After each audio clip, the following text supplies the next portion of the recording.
আজকে আমি দেখাবো যে টাটা নেক্সন কতটা বাধ্যের এবং কথা বললেই শোনে সেই ফিচার্সের ব্যাপারে। সেই ফিচার্সটা হচ্ছে ভয়েস রেকগনিশন। যা বলবো তাই শুনবে, ইনস্ট্যান্টলি শুনবে।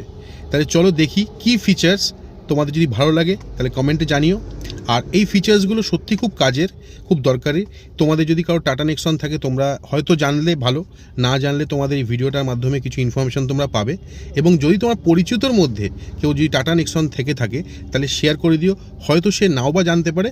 তার এই ফিচার্সের ব্যাপারে জানলে কিন্তু সত্যি অনেক সুবিধা। তাহলে চলো দেখাই কি ফিচার্স অডিও রেকগনিশনটা, ভয়েস রেকগনিশনটা। এখন সানরুফ বন্ধ আছে, সানরুফটা খুলতে বলবো এবং এই কথা সে বাংলাতেও শুনবে, ইংলিশেও শুনবে। চলো দেখাই। ভয়েস রেকগনিশনের জন্য এই বাটনটা ক্লিক করতে হবে। সানরুফ খুলে দাও।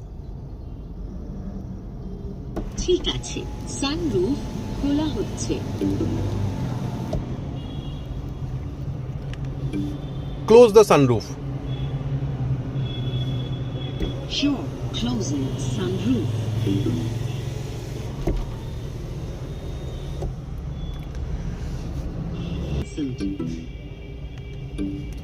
প্লে দ্য সং ভুল ভুলাইয়া 2। Sure, playing.